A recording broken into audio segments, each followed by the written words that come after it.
your story, please share with us an instance where you encountered failure in your career. So, Gaurav and Prince, thanks for sharing. And it seems like I'm not alone there.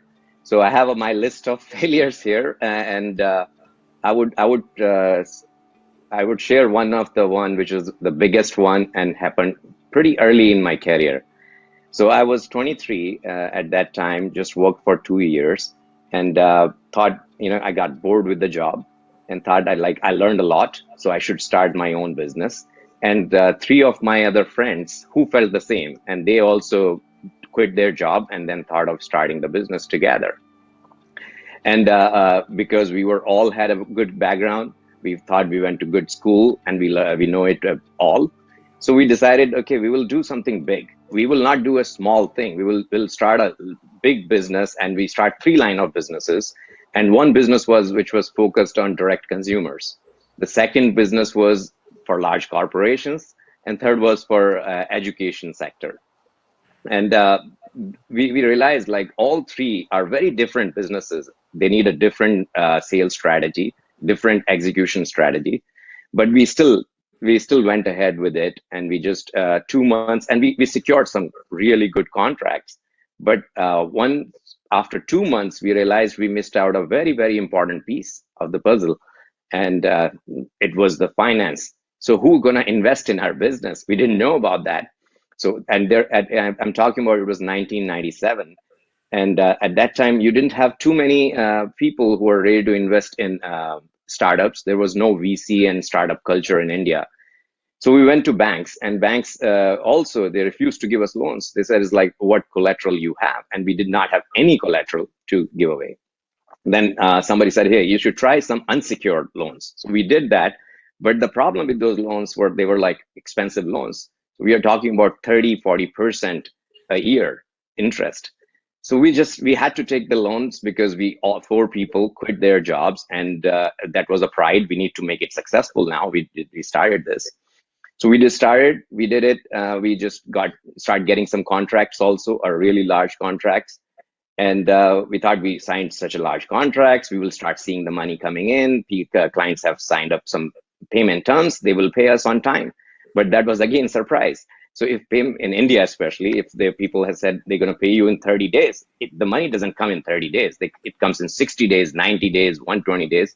So another surprise, we need the more money for working capital. So we raised more funds, more expensive funds. Again, those 30-40% interest loans. So by the time we realized in a couple of years in the business, outside it was looking a great business. We had a great facility. We had a great education center, which we created. And the business was coming great. The revenue was good, but internally we were just losing. We were bleeding. Our profits were lower than the interest alone we were paying. So we just decided at that time it's the right time. We should close down this business. And so we decided to close down the business. I had no plan to come to US. I never thought I'm going to come to US. So now in India, if you take loans, it's your personal loans. You have to pay that. It's not like you file Chapter 11 and you walk away.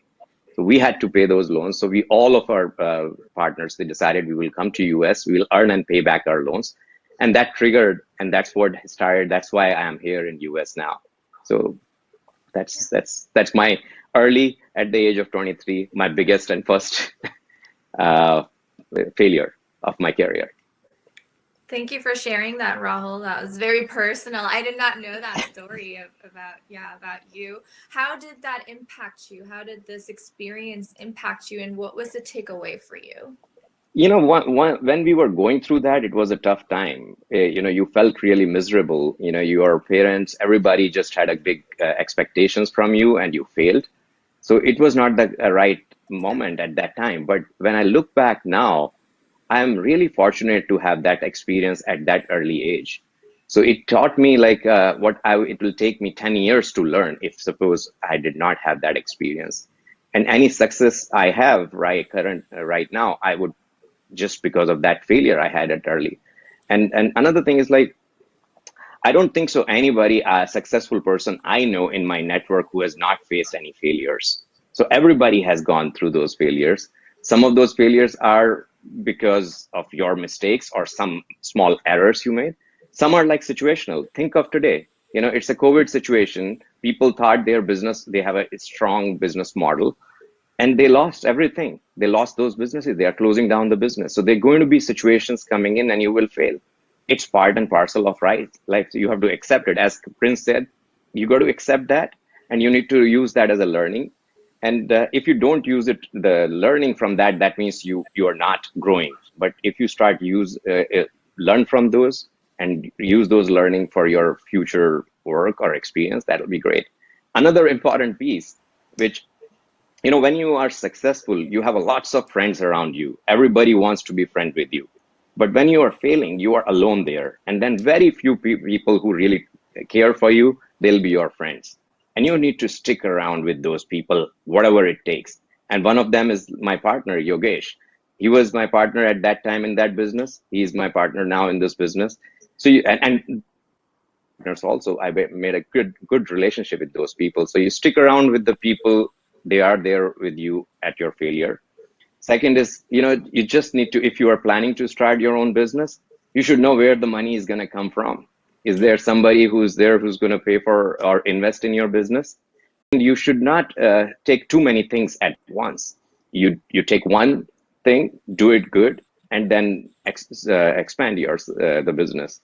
And third is, like, your business plan should be really pessimistic. And if your business plan is pessimistic and it still shows you profit and success, you should jump into it. Just to make yourself feel happy, putting the good things on the spreadsheet doesn't make the business successful. So you should be taking a pessimistic approach. And then other thing is, like, I would just say, most of the success what we had at BayOne right now, it is the learning we had. We signed the right contract. We were debt free until this COVID situation. We did not take any debts from the market. So we ran the business. We ran till 50 million without any debts. So that's the learning what I had early in my career, which is maybe, so yeah, that's.